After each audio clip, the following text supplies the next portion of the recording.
Let's give them a hand as they come on up. Hello again, my name is Dennis Baker, I'm the Business Program Director. Thanks for everyone who came to see us live and those watching the live stream. Before we get started, I just want to let you guys know, a big reason we're doing this is because we also do short film showcases, we do independent film screenings, all with the goal to encourage you actors to create your own work by learning from people who are making films and doing it in various different ways. So this is a big reason why we're here together tonight. So what's going to happen? So we'll go down the line, we'll have you introduce yourself and kind of give us a little overview of how you got started using smartphone technology in your filmmaking. So my name's Ricky Fosheim. I've been a filmmaker for about 13 years now, focusing mostly on cinematography. And my good friends about 5 years ago presented me with a thriller script. And the second I read it, I said to myself two things. One, I want to make this movie with an iPhone, and I want to make it on mushrooms, because it was a really crazy, weird script.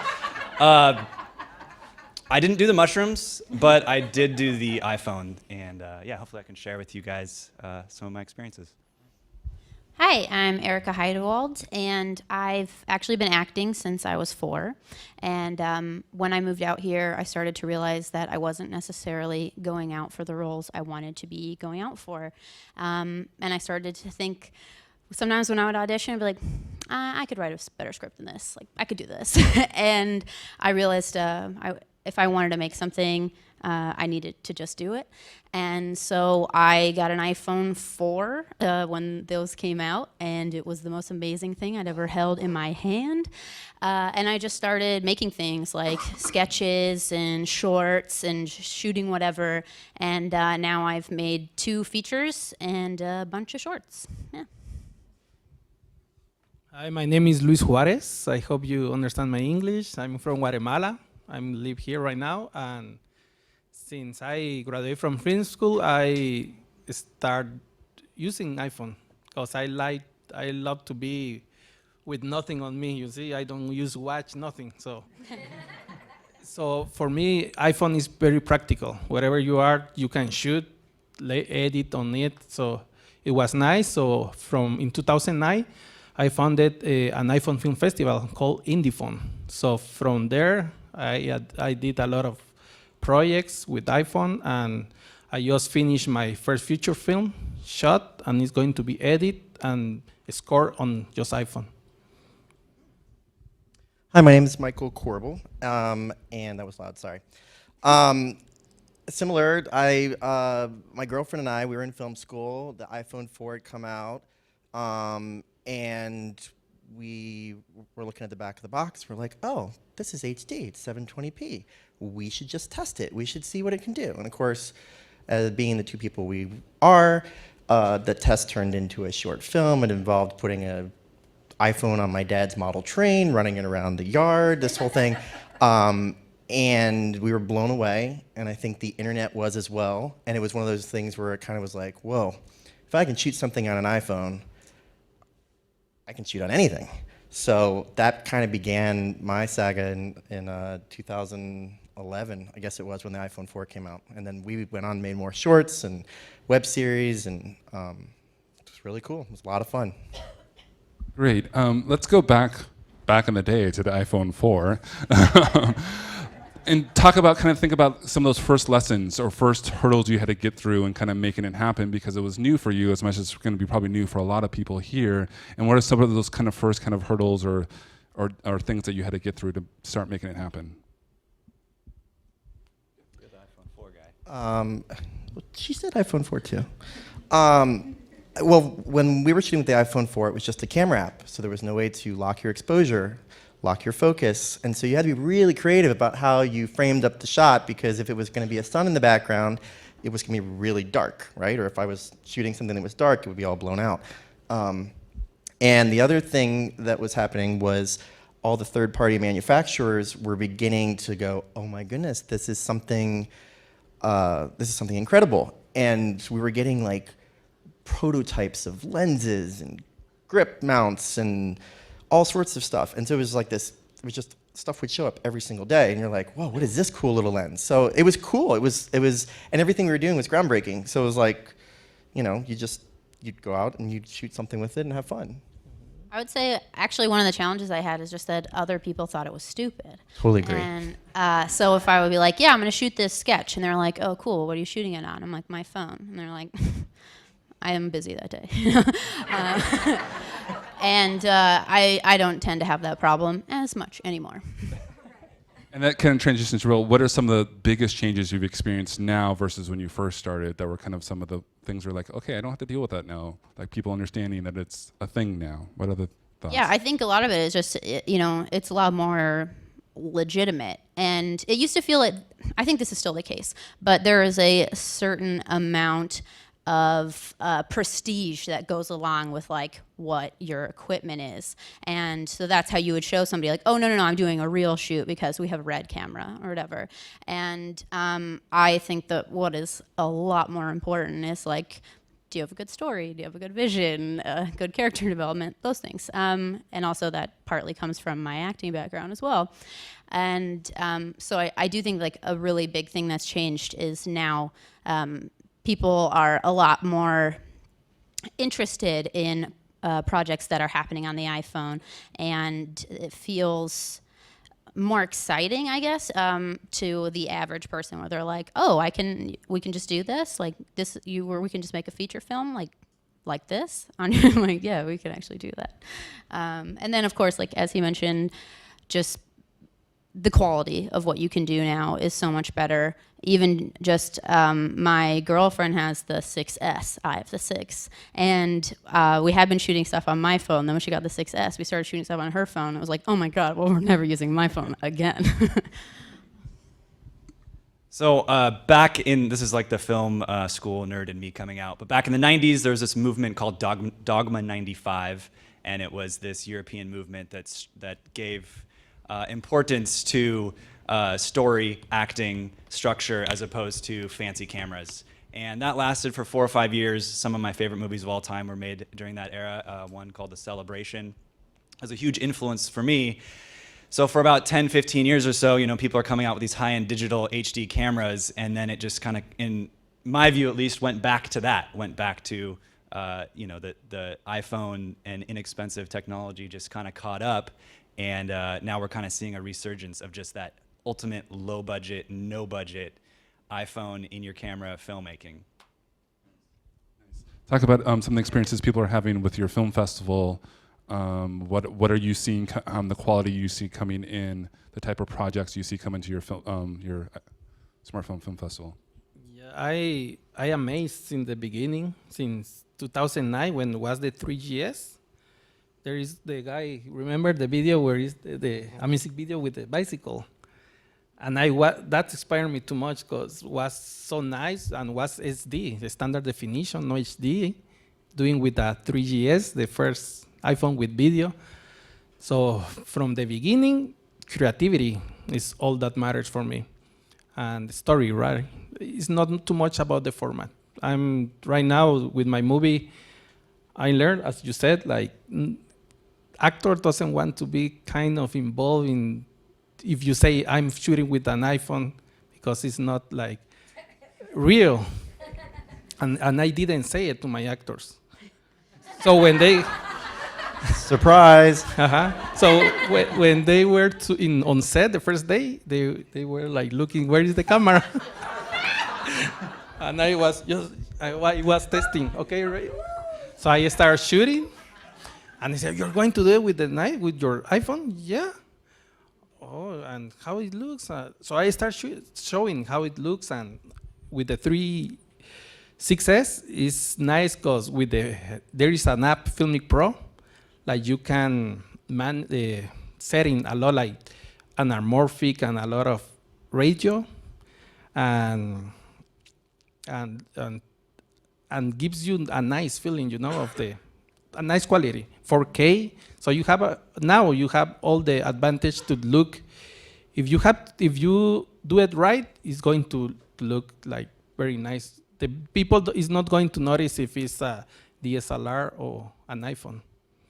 I think there also can be some great advantages for actors when you are filming something on the iPhone. Like I think you could actually like it a lot more than you think, because it is so intimate. You can have a very small crew, and a way that I love to act is just to really feel as in it as I can, obviously. And that's something that I actually really love about shooting on the iPhone is then, you can, first of all, you can shoot you have a lot of flexibility. You can shoot a lot of different places, and with a very small crew and just very intimate, just in a small area, and it feels very stripped down and real, and it can feel a lot more just like direct. And it's actually, I think, once actors get used to it, and especially once they realize that you know what you're doing, then it's a really fun way to make a film too.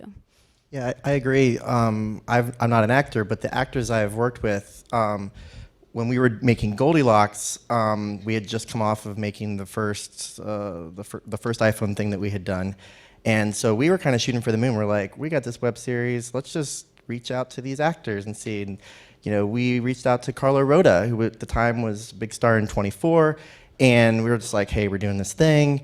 Would you be interested? He's like, sure. So it comes out, and we shoot with him, and we're all nervous, of course, because, TV actor, right? And afterwards, he's like, that was probably the most freeing, because we had 2 iPhones. We were shooting with him. He's like, I never noticed you guys. It was great. It was amazing. I felt like I was just in theater.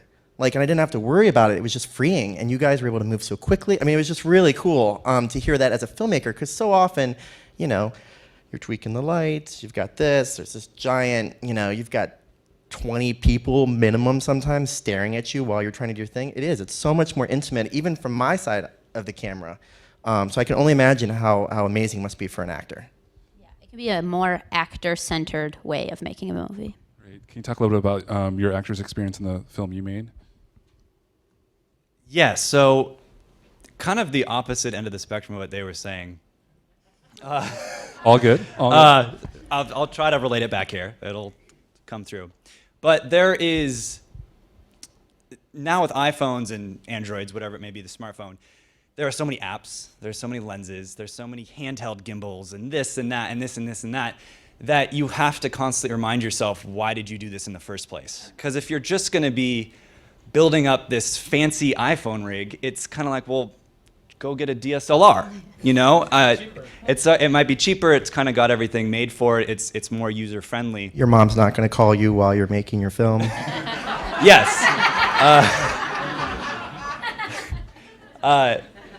So I guess my advice, and I know this is a little off topic, would be to just constantly ask yourself why you're shooting on an iPhone, not necessarily the how. The how will figure it out. And one of the big reasons for the why is because of the performances. So don't be afraid to just let the camera be raw and natural, and don't worry about souping it up with all this gear, these fancy apps or whatever it may be, and just remember the core reason why you want to do that. I mean, one of the biggest reasons is, like we talked about, because of the performances, so just don't forget that. That's great. I want to say, we Android people out there, we haven't forgot about you. It seems like it's iPhone-centric. So this is a question from an Android peeps. What's the process with Android? How are they kind of catching up? What's your experience if working with that, or people working with Androids and everything? Well, a shout out, first of all, to Filmic Pro, which is this amazing app that if you shoot on an Android or an iPhone, it's basically mandatory to do it. You can control everything. And I think just very recently this year, they released the Android version of the app. So I'm sure you will start seeing many, many, many more non-iPhone movies starting to come out. Speaking of that, we're going to get back to the iPhone, because now it kind of perfect timing-wise. I know my Android people are like, dope. But the iPhone 7 came out, and we kind of have to talk about that, because kind of timing-wise, it's kind of the next thing, and technology is always changing. So with the information you got about that new piece of equipment, does it change anything? Does it not change anything in sense of technology-wise? Is it something that we're like, you're not going to even use that and kind of keep going with the phones you're using now? Kind of talk about that process and what you've heard so far from the community. Well, something great about the 7 is that they've really improved the front-facing camera.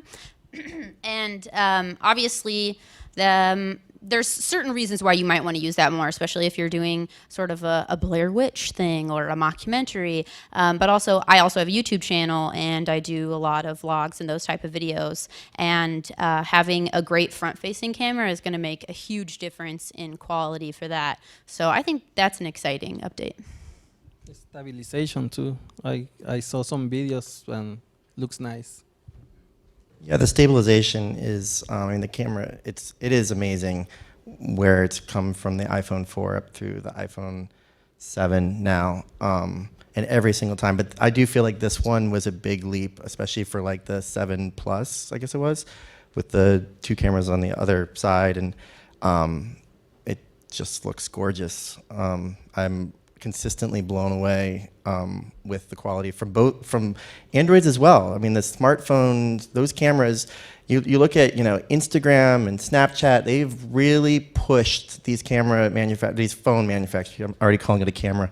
These phone manufacturers, because they know the quality needs to be there, and so it's really cool.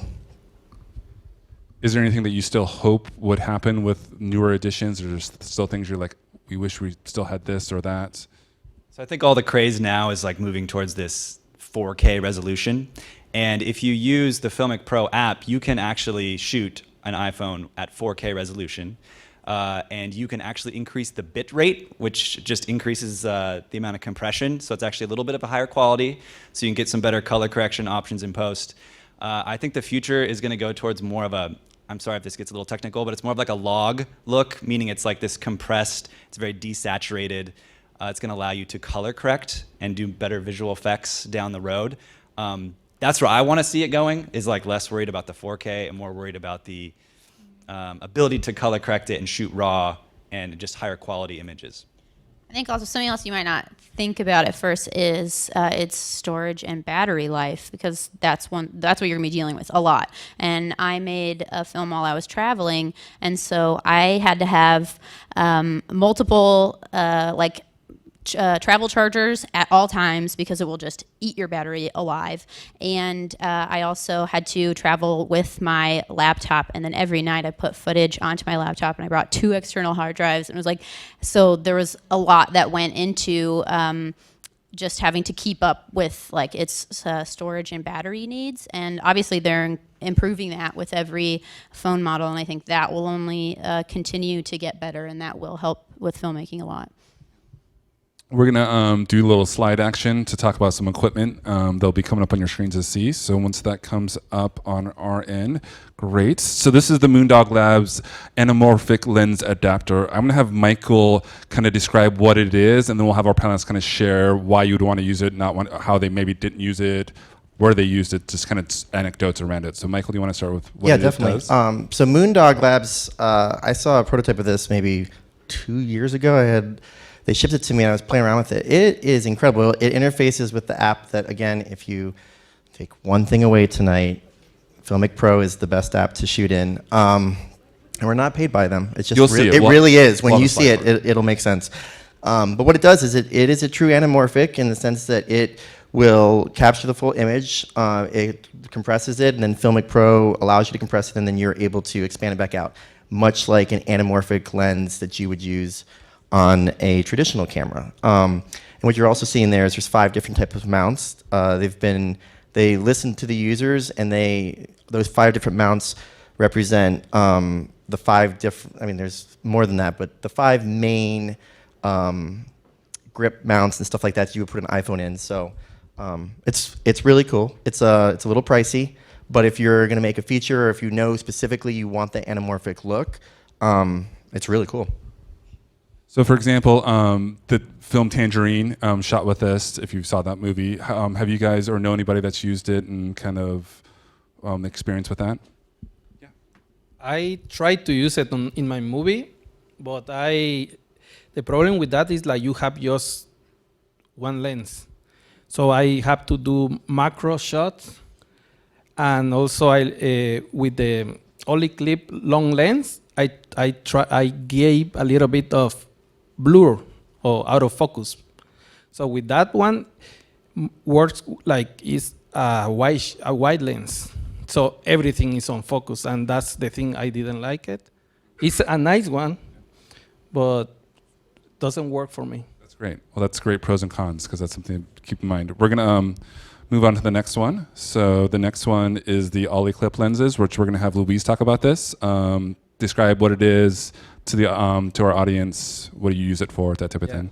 Like I said, I like to be light on equipment, so I shot just with my iPhone and these lenses, and you can have, in one lens, you can have a wide, medium lens, and macro. So if you want to do a nice shot of an insect, like in my movie, I use a lot of insects, you can do it with that, you know?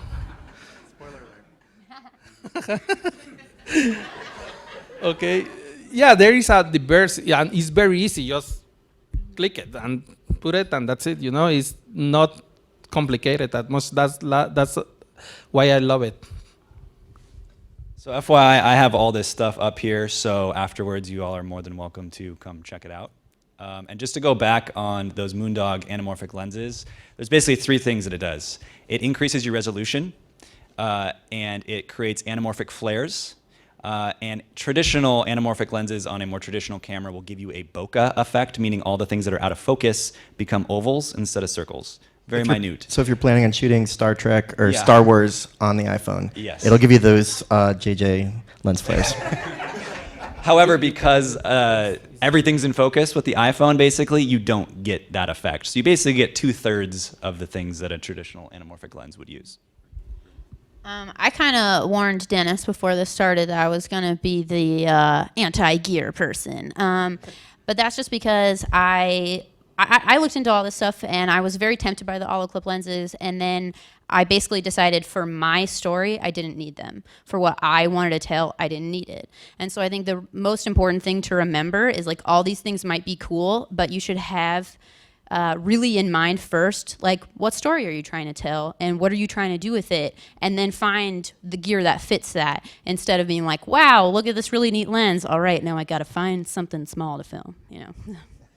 Nice. Love it. Love it. We're going to move on to the next thing here. This is the total back adapters. I'm going to have Ricky talk about this because did you use a version of this, if I believe correctly, or maybe I'm wrong? Yeah, so this was the genesis of me going to shooting on the iPhone, was finding this. Because, again, going back to story, the story I was trying to tell was this very convoluted, dark, twisted, abstract movie, and I needed something that could visually represent that. And this is what it was. Basically, you can add 35 millimeter cinema lenses to an iPhone, and there's a lot of characteristics that happen when you do that. The depth of field becomes incredibly shallow. The little focusing glass that's in that little tube gets very dirty. It's almost like a fingerprint. It's very textured. It's milky and opaque and has these chromatic aberrations. I know this is a lot of technical stuff, but I wanted that. I was going for dirtiness, for raw, for gritty. So I found that in here. This might not be the best option if you're trying to go for something very clean looking. I think it might be better for like photography, so you can kind of Photoshop all those like weird things out of there. But for me personally, I kind of dove off the deep end with that weirdness. Great way of using equipment and story in combo. Have you guys had experience with this, or anyone other things that we should know about this specific lens? I used it. We used it on Goldilocks. He's right. The thing inside does get very dirty. It is difficult to maintain and keep it clean. And ultimately for us, it was too grungy and too dirty and bulky. So we used it. We tried it, and then we actually ended up using the same M-cam mount you see there with the Tiffin lens on it. It takes 37 millimeter threaded lenses and filters, which is really cool because you can get those Amazon for really cheap. So if you want to have basic ND or a polarizer or something like that, it's very affordable. Great. We're going to move on to the next one. So we talked a little bit about Steadicam and the new iPhone 7, but if we're not using the new iPhone 7, why is this something that we might want to use Erika to help us out? You want to talk a little bit about it? Oh, well, I've never used it, but I think it seems really neat. So I have an Definitely thought interesting about story it. about Great. this. Thank you. I have an interesting story about this. So when we were first making the movie, Tiffin, who owns Steadicam, invited us over, and they took us back into the workshop where they put together, they devised Steadicam and stuff like that. And there was this amazing man back there, this engineer that looked like he basically was Steadicam. You know what I mean? And he took the mold of the iPhone and he fitted it together, and right there in front of us, he took the plastic, he cut it, he trimmed it to us, and handed it to us. And so we shot part of Goldilocks on that, and then a year later, it became a product. But it was so cool to see the process and to see how excited he was as an engineer to be like, this is a new device, this is a new medium. He just kept on saying, you're gonna shoot something with an iPhone? Like, it's just like, when we were doing that, like she was saying earlier, it literally was one of those things where people were like, you are crazy. I mean, we had cinematography professors at our film school that were like, this could destroy some work for some people if this takes off. You know what I mean? Like, and now everybody's like, this is great, Michael, Anna, this is amazing. But at the time, it was very new. But that's my story about the Steadicam Smoothie. It's really cool. It's hard to balance. You have to take some practice. Do not buy it and then expect to show up on a shoot and just make it work. You have to play with it and practice. So this is another type of stabilizer, and it's unique in the sense of you need to see it in motion to really it make the most sense. But can any of you guys ever worked with this or know someone who has? Okay, Louise, you want to talk a little bit about it? Yeah, I use it on my movie, and I create very cinematic shots with that, and it's very simple. Just you put the iPhone and turn on this device, and that's it, and you start walking, and looks so amazing, like it's flying. So I love that one. It's $300, so it's not too expensive. And the range you can move with your hand for it to still stabilize is pretty amazing. If you go online and watch like a video or a GIF of this image, you can you can move around and it still stabilizes really, really well. Yeah, I was on a sailboat shooting with one of these, and with the waves and everything, you'd think I had a $50,000 camera rig out there making it look good. So a big reason why these are used, these stabilizers, is because the iPhones are so light. They're incredibly light, and you almost need something bulkier and heavier, or else the camera is going to kind of move a little. And so when you add weight, add some stabilization, it helps to just bring that center of gravity back down together. Because the cameras have what's called a rolling shutter, and so you kind of get this really jello-y effect. If you just run around with the camera without any stabilizers, it looks kind of weird at times. So this is called the Beast Grip Pro because it looks like a beast. But have you guys had any experience with this or know anyone that has in the sense of working with this? Is this new for you all? Yeah, Michael? This is sort of the culmination of this guy basically looked at all the stuff that was on the market, and he figured out how to get it to all play nicely together. So it's fully adjustable, so you can have take any size iPhone, any size Android. It's got mounts all over it, so you can add battery packs. What we would do sometimes is we'd have like a USB charger plugged into it, and we'd have to tape it to the side of it. Now you can just mount it off of a screw mount. It's really cool. And it adds the weight, like Ricky was just saying. Like it now actually feels and holds like a camera. It's pretty neat. I see a lot of journalists using this now. I recommend, if you want something like that, just buy a DSLR, the T5i, and it's cheaper. That's awesome.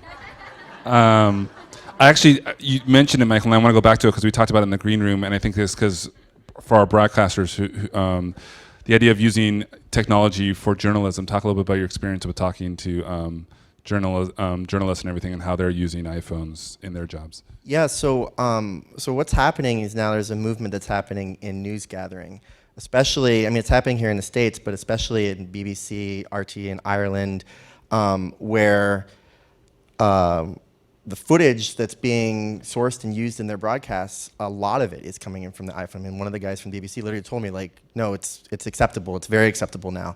And part of what we were doing when we were over there in Ireland was teaching teaching journalists, teaching lay people how to shoot with an iPhone.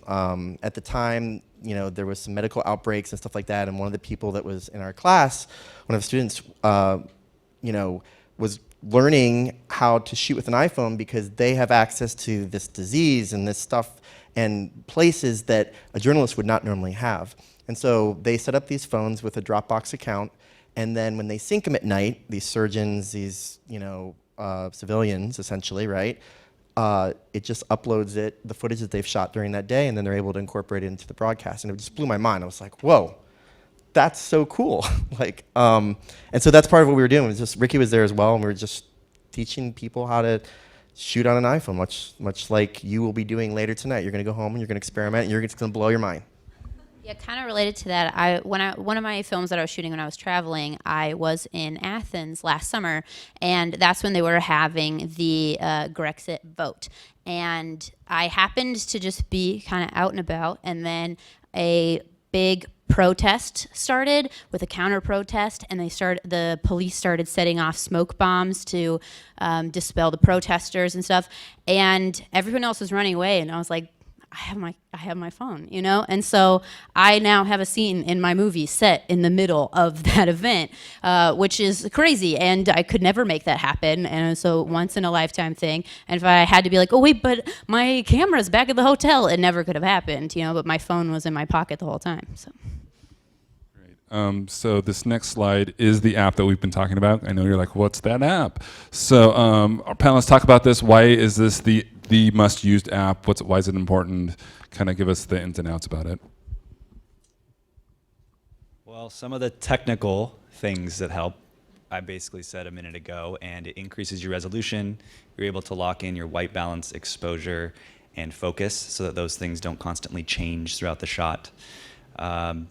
And you could just save settings. You can easily upload and share the footage.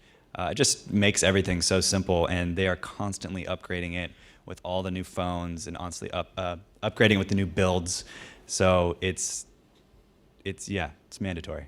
Yeah, they've been very aggressive with staying on top of the builds. A lot of times, you'll get an app that does something special, and the new iPhone comes on, you're waiting. It upgrades very quickly. On the far right-hand side of the screen, one of the cool features it has too is it makes use of that 4K, and each of those 1, 2, 3 are different presets, save points that you can do. So say you're doing something where you need a tight shot, you need a wide shot, and you need a medium shot or something. You can basically save those presets in there and then just press that button, and it will do a very nice, you can set the time you want, it'll do a nice digital zoom within the 2K, or within the 4K, and it's great. I've been through so many betas of this app with the developer, and it is incredible. I mean, if this app didn't exist, now with the camera app and stuff, you're able to lock in exposure and the focus and stuff like that, but this has just fine-tuned it, and they did it 3-4 years ago, and it's only gotten better. Something cool that I've also done with this app is since I filmed my movie traveling and stuff, I had a crew of one, it was just me. And so sometimes what I would do is I would set up a shot the way that I wanted it and lock everything, and then give my camera to somebody else and be like, just point at me, and now I'm going to go be in it. Wow. And that's how I shot most of my movie. Like every time I'm in it, I just basically I framed it on myself, and maybe made someone stand in as me, and I'm like, all right, and then switch, and then they can't mess up my perfect shots. Yeah. Can I say something? Yeah, when I was starting film school, I didn't know nothing about this. So when they start explaining about how to exposure and what is a f-stop, so you are like kind of, what is that? But with this app, you are going to learn it very fast, and it's easy to use, and there is a bunch of tutorials on YouTube.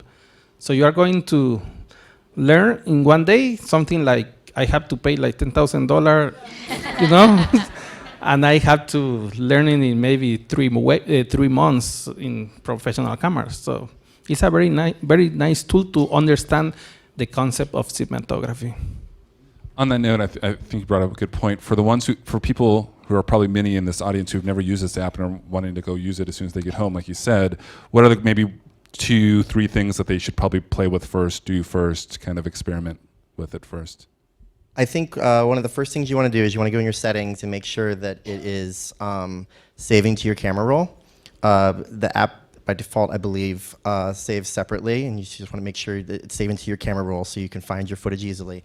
On the bottom left-hand corner of the screen, far left is your white balance. When you press that, it'll lock it in. Your focus is the one in the middle, and then your exposure is the one on the third one there. And basically, you just drag those where you're on the screen, and in the exposure will hold that spot. So for instance, this picture here, if I put the exposure one all the way over by the boat, it would blow out those clouds, the sky, but you would see the boat crystal clear, right? Likewise, if I took it all the way up in the top left, that boat would get even darker. So the idea is trying to find your happy medium for focus and also for exposure. And it'll take some experimentation, but those are the 3 you need to do. And of course, the big record button on the right is important, because if you don't record it, it didn't happen. So we're going to move into a little more about the shooting, and always sound is the big thing, because if you can't record the sound, you're not going to have a project. So talk a little bit about what it means to record sound on the iPhone. Is it traditional to other ways, different in other ways? How did you guys start recording sound when using your smartphones? Well, something I did when I was going to make my film while I was traveling is I knew that obviously it would just be me, and I only have so many hands. So I wanted something that would plug right into the lightning port of my iPhone. And so I ended up getting the IQ5 mic, which is nice. And yeah, it does just plug right into the lightning port, and it's, you know, it's fairly adjustable, and it does increase the sound quality a lot. I have found it's a little temperamental. It's like you have to make sure that it's really connected in, and also you have to be on airplane mode for some reason. But it does increase the sound quality a lot. But this is definitely one of those things. It's like if you have one person you can hire a sound guy, like, or lady, you know. Because it's really, the iPhone isn't necessarily amazing with that. In my experience with the movie I used an iPhone, a second iPhone to record the audio. We used iRig. It's a device, external device that you can connect the XLR like this cable. And we did a professional shotgun mic. And the recorder, it was just the iPhone. We use an app called the Voice Recorder, and in 16-bit, so it's a good audio. And I have nice audio just with an iPhone. This is how you use it. There is the guy who's doing the audio, and yeah.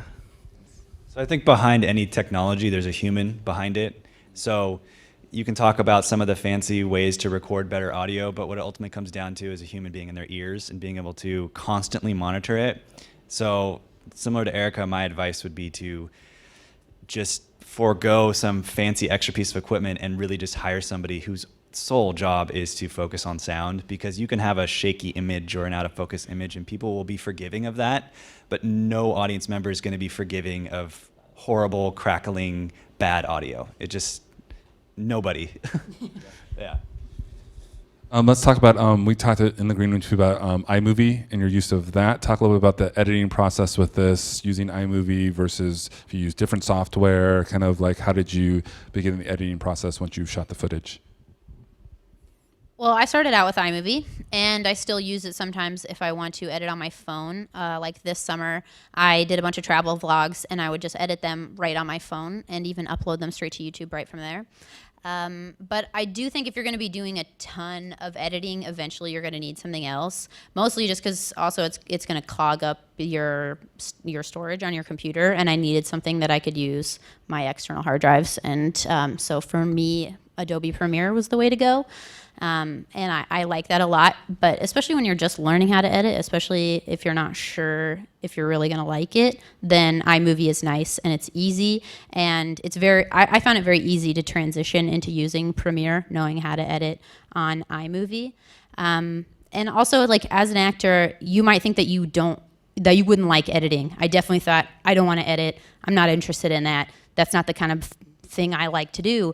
And then I realized, well, if I want to make anything, I'm going to have to learn how to edit because I can't pay someone else to do it and nobody else wants to. And now I actually really love editing and it's really enjoyable and you really find that you get to tell a story through it. You know, it's just another storytelling tool. And so definitely I would say shoot stuff and edit it on iMovie while you're getting used to editing and like figuring out your editing style too. It works for the iPhone, it works for the iPad. We've edited full episodes on it. We've done, and the other thing I wanted to mention about it that's really cool is it has a bunch of built-in presets and stuff. Now, some of them are cheesy, but some of them are very cool. It has, for instance, you can load in, there's an option that says trailers. And what it'll do is it'll give you 12, 15 different, romance, suspense, and it'll actually even tell you, like, you should put a wide shot here, you should put a close-up here, and then you basically just click that and you shoot that portion, which is really cool if you just have an idea that you want to put out in the world. The other thing that's really cool about it is it generates graphics for you.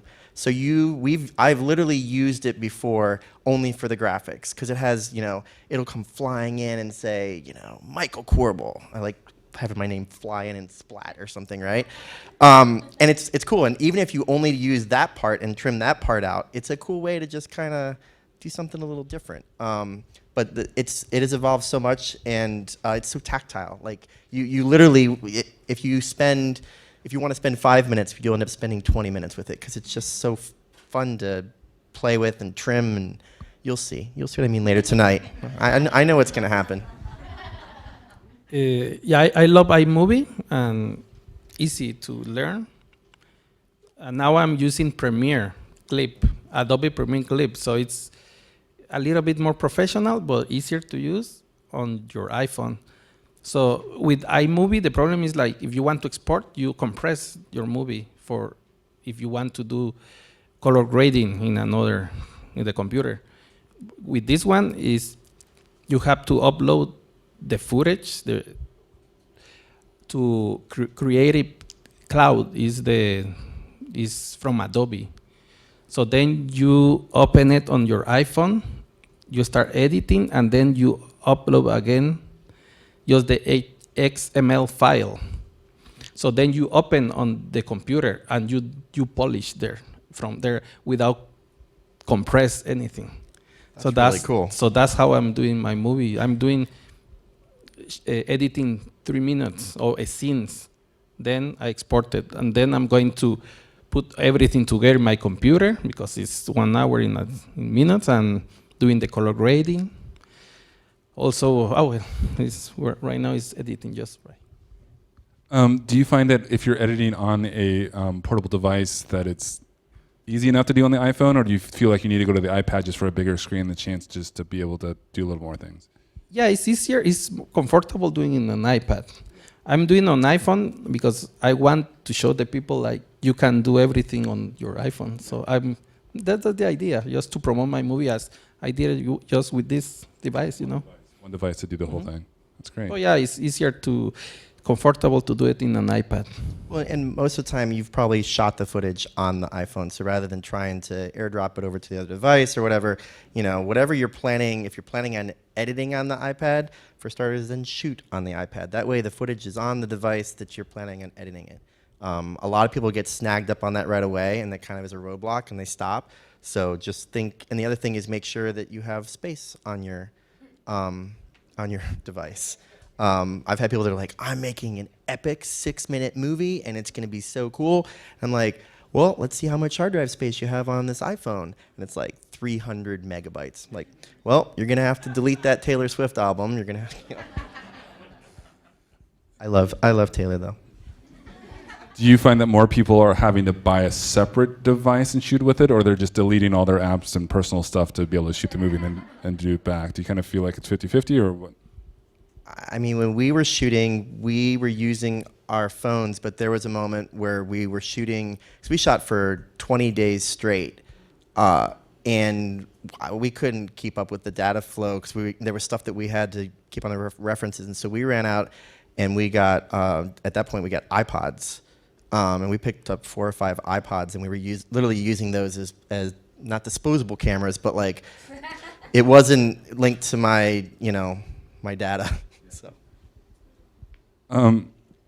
talk a little bit about the idea of once you kind of have the footage starting editing, is there anything that we need to understand about distortion or anything that we need to be mindful of to keep an eye out as we're kind of exporting and kind of trying to get to a final product? Is there anything else that we need to be mindful of?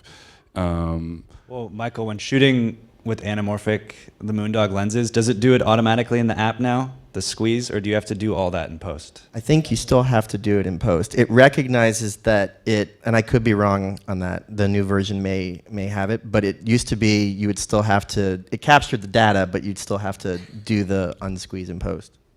Great. And then also to kind of, what are you working on now in the sense of that you're trying that maybe you haven't tried before, stuff you want to do?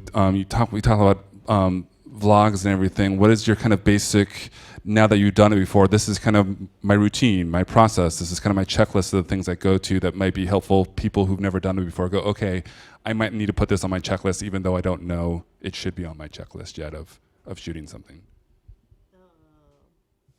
Good question. I don't know exactly, except for that I would say you just get better at what you're doing every time you do it. And so I do things like something like doing vlogs or just short little YouTube videos or something. You will just get better at shooting on your camera, on your phone. You'll get better at editing. It's just it's a 10,000 hours type thing. And so your first project that you make on your phone is not going to be everything that you want it to be. You're not going to accomplish exactly the vision that you set out to do, probably, because you haven't done it before. And so I think a lot of times people want to wait until they really are going to make something perfect, and until they really feel like they have all of the knowledge and the gear that they need. And I think gear is cool, but I think it just holds a lot of people back because they feel like, oh, I don't have that, so I can't make a movie, and I don't know how to edit, so I can't make a movie. It's like, just figure it out while you're doing it, and you'll get better at it, and then maybe your 4th movie will be amazing. But at that same time, other people who are just waiting around won't have made any movies at all. And I think that I speak for most people in this room when, as artists, we are also our own brand and learning how to market yourself. And I made 2 promotional videos for my movie that I shot on the iPhone that are kind of vloggy style how-to videos. And I found that incredibly rewarding. I loved it, and I think people picked up on it. They're like, okay, the movie's like this, the promotional stuff's like this, it's just this big package, and it just became so easy and so fun to do and just second nature. I think the biggest tip I can give you is to have a plan. Like, have an idea of what you want to do. What story do you want to tell, right? If I asked every single person in here to give me a unique story that they thought they could tell in a minute or 2 minutes, you all would come up with different ideas. And you're the only person, that story is inside your head, right? So you now have permission to take that story, come up with some simple way to do it. Like she said, it's not going to be perfect the first time, but start telling your story, right? Have a plan. Once you shoot the footage, you're actually going to do something with it if you shot for a purpose, right? If you go out there and you are like, oh, look, there's the La Brea tar pits. Oh, look, there's the counter. Oh, there's the new SAG-AFTRA sign. You're not going to cut that together. But if you go home and you're like, you know what, I'm going to tell a story about how my kitten found that new catnip I picked up on the way home. I mean, that's my story. But the point is, and the tip is, to do something that you're excited about, because that's gonna make you finish it. One time I was just driving through Missouri, and I drove through this really small, weird town called Blackwater, and it looked like an abandoned town, and I was like, oh my, I can't just drive through this. Like, this is so neat. And I actually had the 8mm app on my phone, which makes it look like you're shooting with 8mm, and there's a lot of different settings you can use. And so I just used that, and I just went around and I shot cool things in the town, and all on the 8mm app, and then cut it together. Pretty sure I was still just using my phone at the time, and then I just shot a little voiceover, just recorded it. I think just also using the camera app, because this was a couple years ago, and I hadn't done any of this stuff yet. And I just got my mouth real close to the phone and recorded a voiceover and then cut it together. And then, so just from driving through this little town, then suddenly I have a little 5-minute short that I actually really like. You have a couple anonymous questions because they didn't put their name on it. So can you shoot dual cams with 2 different iPhone generations? Is that something that is plausible or doable or advisable? Are you just saying like shoot with 2 cameras? I assume like 2 cameras and one maybe is like a 5 and one's like a 6. Yeah, and totally. I mean, it's just gonna be a quick time. I mean, obviously, if you're shooting with an iPhone 4 and you're shooting with an iPhone 7, there's going to be a resolution difference, but it will intercut. It'll be fine. Yeah, we did that with our movie. Sorry, we did that with our movie. We had a 5 and a 4, and you could tell the difference. You could. I didn't think it was a big deal. I didn't even think twice about it. I just noticed in the editing. I'm like, oh, those. You could tell it's a different camera, but nobody cared and nobody said anything ever. Yeah, I think also, does it fit your story? That's again, because like I've seen his movie. It's great, and you should watch it. And it does have, like he said, a gritty feel. And so if some shots are, a little grittier than others, like that works for it. And so if it fits your story, then absolutely do it. But everything should be in service of the story that you want to tell. And the other thing to mention is, if you're shooting with 2 cameras, remember you have to have a plan for how you're getting that footage. You got to somehow get out either on the same phone, or if you're going to edit in Premiere or something, download it. But there's no super easy way to just swap the video files yet, to my knowledge, unless you guys know of one. Another anonymous question says, do you think one could use the second camera on the 7 Plus for optical zoom? Is it worth it? Gorgeous. Yeah. Yeah, I mean, that's what it's designed. It's designed for that portrait. I mean, and I think you're going to see an app like Filmic Pro will be going to take more advantage of that as well. It's absolutely gorgeous. I also have the questions for a lot of our newcomers who's like, I want to know more, I want to talk to more people, message boards, community groups, films you recommend they go watch to kind of understand, shorts, whatever kind of stuff you're like, to continue your education in this process. Here are some places you need to read about or talk to people about. Yeah. My iPhone Film Festival. Definitely, yeah. I have a community, so you can look on Facebook or go to indiefund.com, and there is all my social networks, and I always share everything, all movies, all short film, all product that is coming out. So that is a good way to learn. I think also, you guys are all in the business. You're all here, so you all already know people and you have a community. And so just create a directors group. You're a director now. Create a group and find other people who want to be making stuff. And you guys are going to give each other notes. You're going to watch each other's stuff.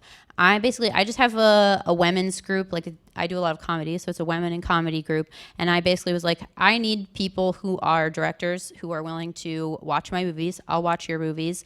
And I really want to be able to give each other notes and have good feedback and stuff. And so I have about 5 or 6 people that I can really send my stuff to. And that's just a great thing to like build your own community and help each other make things better. And then also they can help you work on your projects and you can help them. And so it's not always easy to find the community that you want. So you just have to make it. My advice is simple. Watch the movie The Celebration. It's my favorite movie. Not even shot on a smartphone, but you'll understand when you see it. It's super lo-fi, and you can see like the possibilities are completely endless when it comes to lo-fi, no technology kind of cameras. Definitely do watch Tangerine. I know like most people know about it by now, and I think I thought that maybe it would be a bummer, so it took me a while to get around to watching it. And then the first 5 minutes, I was like, "This is amazing and hilarious!" Like, definitely watch that right now.